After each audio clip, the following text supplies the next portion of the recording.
Good morning, class. Today we will going to study about some important part of solid state. In my last class, I have explained you about the characteristics of a unit cell and types of unit cell.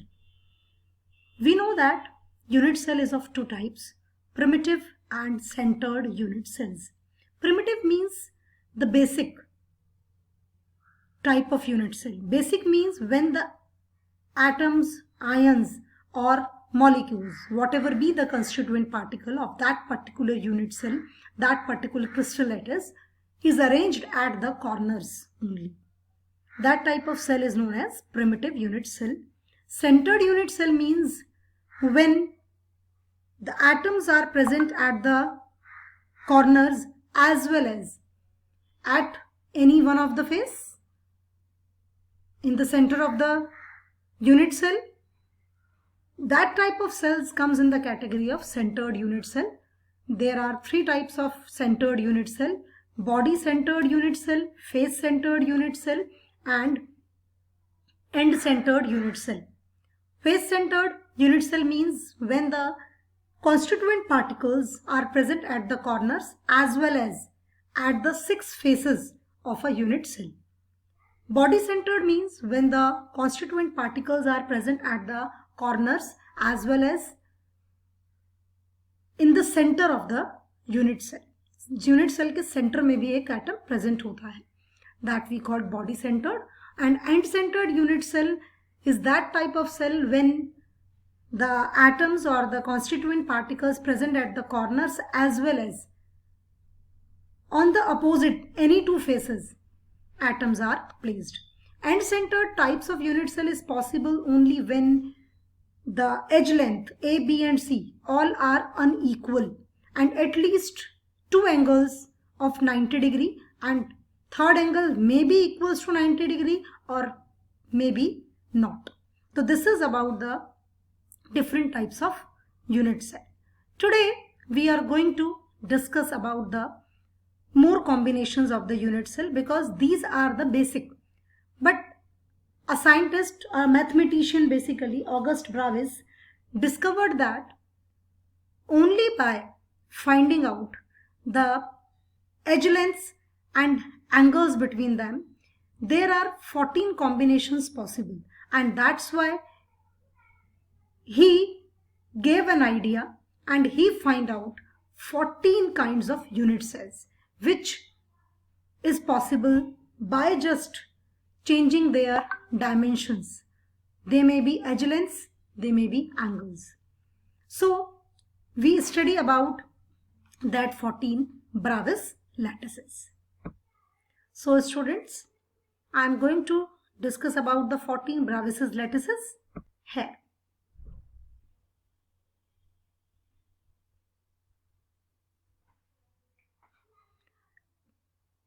You can see Auguste Bravis ने mathematician थे, उन्होंने 14 distinct ways बताए to arrange the points in the space depending on the edge length and axes. सबसे पहला है आपका simple cube.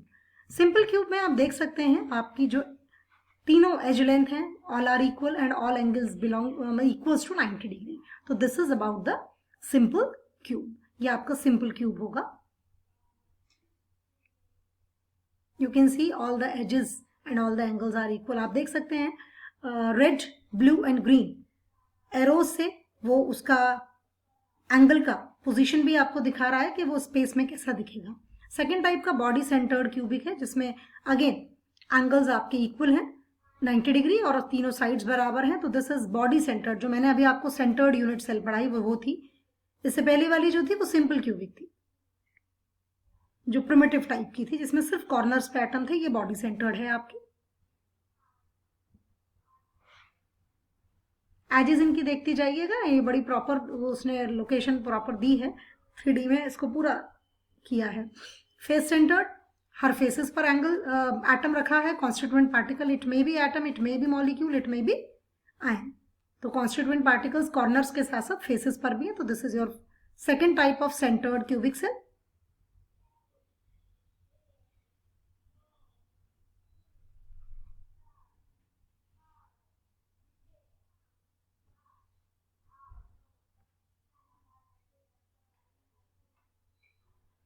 simple tetragonal. A and B is equals to, both are equal but they are not equal to C. Alpha, beta, gamma all are equals to 90 degree. इसको समझने के लिए बिल्कुल simple सी चीज है, क्यूब लीजिए और उसके एक किसी भी साइड को थोड़ा सा खींच दीजिए, दैट बिकम्स टेट्रागोनल. और यू कैन सी इसमें भी एक्सेस प्रॉपर है, लेकिन सिर्फ एक जो आपकी साइड है, एज लेंथ है, वो 9 बराबर नहीं है ना. Body centre tetragonal, body centre tetragonal में पॉसिबिलिटी होती है, मतलब बॉडी सेंटर में रख सकते हैं टेट्रागोनल वाला जो हमने ब्राविस लैटिस देखा, उसमें बॉडी सेंटर्ड पॉसिबिलिटी होती है. वैसे नॉर्मली हमारे जो ब्राविस लैटिस होते हैं वो 7 टाइप्स के हैं, उनमें फिर प्रिमिटिव और जो सेंटर्ड है उनकी पॉसिबिलिटी क्या है, उसे मिलाकर हमारे 14 बनते हैं. तो इसमें जो क्वेश्चंस रिलेटेड आते हैं वो इनके एज लेंथ से रिलेटेड आते हैं, एंगल से रिलेटेड, और एग्जाम्पल्स भी पूछ लिए जाते हैं. NaCl का क्रिस्टल आपको दे दिया, ZnS आपको क्रिस्टल दे दिया, या कोई और एग्जाम्पल KNO3 दे दिया, और आपसे पूछेंगे डायमेंशंस बताइए, कौन सी पॉसिबिलिटी है. ये अगेन आपके सिंपल ऑर्थोरॉम्बिक है, जहां पर तीनों साइड्स इक्वल नहीं है. अल्फा, बीटा, गामा एंगल जो है वो 90 डिग्री के हैं. बेटा ये पॉसिबिलिटी है जहां पर एंड सेंटर्ड आपका क्यूबिक सेल बन सकता है, जहां तीनों साइड्स इक्वल नहीं होंगी और मिनिमम 2 एंगल 90 डिग्री के होंगे, वहां पर आपकी एंड सेंटर्ड यूनिट सेल की पॉसिबिलिटी हो सकती है. बेस ऑर्थोरॉम्बिक का मतलब क्या है, वही जो मैंने अभी आपको बोला है, एंड सेंटर्ड. आप देख सकते हैं कॉर्नर्स पर एटम है और 2 अपोजिट फेसेस पर एटम है, एक यहां और एक यहां. तो this is your end centred. Base centred का मतलब है end centred.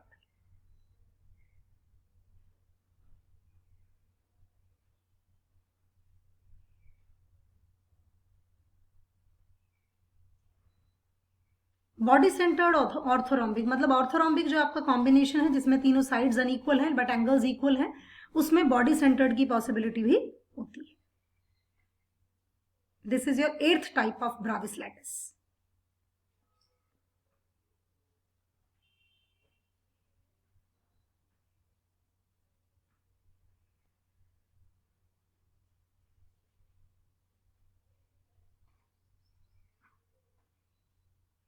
Face centred orthorhombic मतलब ऑर्थोरॉम्बिक वाली जो पॉसिबिलिटी है उसमें आप देख सकते हैं कि ऑर्थोरॉम्बिक में फेस सेंटर्ड भी मिल गया आपको उसमें एंड सेंटर्ड भी आपने देखा, इसमें आपने अभी बॉडी सेंटर्ड भी देखा और सिंपल भी देखा. तो चारों पॉसिबिलिटीज ये एक ऐसा है जिसमें पॉसिबल हैं अरेंजमेंट्स.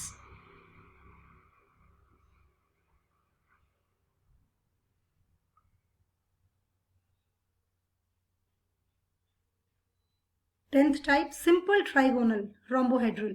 यू कैन सी यहां पर साइड्स इक्वल हैं लेकिन एंगल तीनों इक्वल है but not equals to 90 degree. You can see less than 120 होंगे, 90 डिग्री से ज्यादा होंगे और लेस देन 120 होंगे. तो this is about the simple trigonal that we called rhombohedral. आप देख सकते हैं तीनों एक्सेस अलग अलग तरीके से दिख रही हैं. एंगल 120 होने की वजह से, लेस देन 120 होने की वजह से तीनों एक्सेस अलग अलग.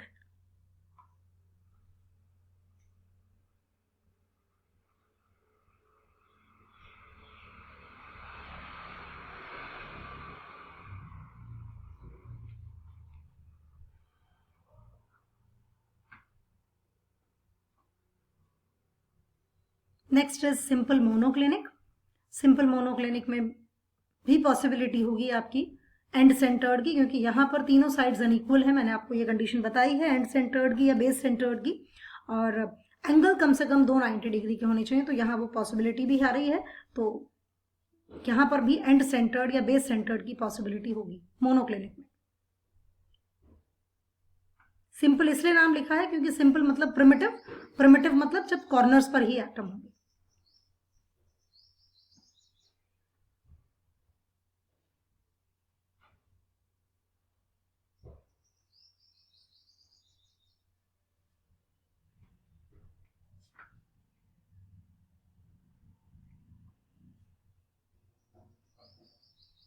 Next is base centred. वही मैंने आपको बताया था अभी, यहाँ पे मोनोक्लिनिक में पॉसिबिलिटी होगी एंड सेंटर्ड की. तो बेस सेंटर्ड मतलब किन्हीं भी 2 अपोजिट फेसेस पर हम कॉन्स्टिट्यूएंट पार्टिकल्स को रखेंगे. तो यहाँ पर एक तो इस फेस पर रखा है और एक इसके अपोजिट फेस पर रखा है.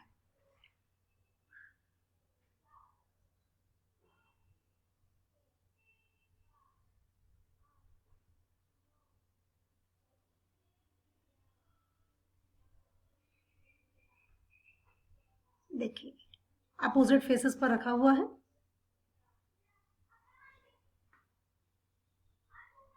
यू कैन सी हियर, बिल्कुल क्लियर दिखा है इसमें।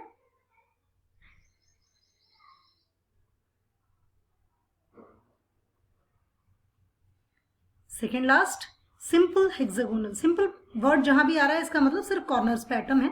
उसके डायमेंशंस आप देख सकते हैं, 2 साइड्स इक्वल हैं, तीसरी साइड अनइक्वल है, 2 angles are of 90 degree and 1 is 120। तो यहां पर हेक्सागोनल पॉसिबल, इसको हम हेक्सागोनल अरेंजमेंट कहते हैं। सिंपल है क्योंकि इसके कॉर्नर्स पर ही एटम का अरेंजमेंट शो किया है।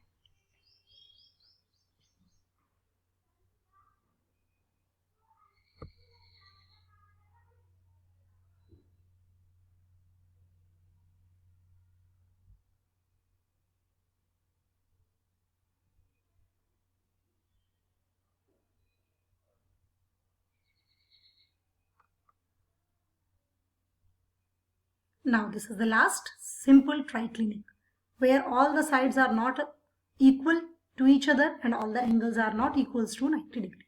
तो इसमें एक ही पॉसिबिलिटी रहेगी, that is about the corners पर हमने एटम को रखा है। तो this is about the 14 Bravais lattices. So students, this is a structure. अब हम एक नया टॉपिक पढ़ेंगे, calculations of number of particles in a unit cell. ठीक है, तो इसमें हम ये देखेंगे, आप ये देख सकते हैं कि यहाँ पर आपको 1 2 3 4 5 6 7 8 यूनिट सेल लिए हैं, उनको कंबाइन किया है और मिडिल पॉइंट लिया है। आप देख सकते हैं कि यहाँ पर एक एटम जो है वो कितनी जो यूनिट सेल्स हैं उनको शेयर कर रहा है, कॉर्नर पर एटम है, that is 8। So you can सी कि जो कॉर्नर वाला एटम होता है उसका जो फ्रैक्शन एक यूनिट सेल के साथ जो शेयरिंग होती है दैट इज ओनली 1/8। तो कॉर्नर वाले एटम का प्रोपोर्शन कितना हुआ, 1/8। टोटल नंबर ऑफ कॉर्नर्स कितने होते हैं, 8, 4 ऊपर और 4 नीचे। तो अगर हम निकालें टोटल तो 1/8 मल्टीप्लाई 8 दैट इज 1 एटम। मतलब कॉर्नर पर जो एटम होता है एक यूनिट सेल की, वो 1/8 अपना शेयर देता है और 1/8 अपना शेयर देता है। ठीक है, और टोटल अगर हम निकालें तो वो 1 एटम होता है। फेस सेंटर्ड की बात कर रहे हैं, तो फेस सेंटर्ड में क्या हो रहा है, फेस सेंटर्ड में एक एटम 2 फेसेस एक दूसरे से कंबाइन करते हैं तो वो सिर्फ 2 ही पसस के साथ ही शेयरिंग कर रहा है, तो हाफ एटम आप देख सकते हैं। तो 1/2 हो गया फेस का। Now it is body centred. Body centred वाला जो एटम होता है वो सिर्फ अपने ही यूनिट सेल के अंदर होता है, तो उसकी शेयरिंग किसी और के साथ नहीं होती, वो फुल्ली कंट्रीब्यूट करता है एक ही यूनिट सेल को। तो टोटल नंबर ऑफ एटम्स हम देख सकते हैं। अब एज सेंटर्ड देखते हैं, मतलब हमारी जो एज है, टोटल हमारी जो एजेस हैं वो कितनी है, 8 है, 12 होंगी एजेस हमारी टोटल। तो एक एज जो है वो 1/4 का कंट्रीब्यूशन रखती है। तो this is about the different positions of the atoms कि वो कितना एक यूनिट सेल में अपना शेयर रखते हैं। इस तरह से हम नंबर ऑफ एटम्स कैलकुलेट करेंगे in different arrangements. Primitive cubic cell में अगर हम देखें तो हमारे जो नंबर ऑफ एटम्स होंगे दैट इज अबाउट 1 एटम, क्योंकि प्रिमिटिव क्यूबिक सेल का मतलब क्या है, जिसमें हमारे सिर्फ कॉर्नर्स पर एटम प्रेजेंट होते हैं। तो कॉर्नर्स पर एटम है, कॉर्नर्स पर एटम होने की वजह से 1/8 1/8 1/8 करेंगे तो 1/8 सिंपल आएगा, तो आपका 1 एटम हो जाएगा प्रिमिटिव यूनिट सेल में। 8 कॉर्नर्स हैं और 8 ही एटम्स हैं। तो यू कैन सी इस तरीके से अरेंजमेंट, ये 8 एटम्स हैं like this, you can see this is the arrangement.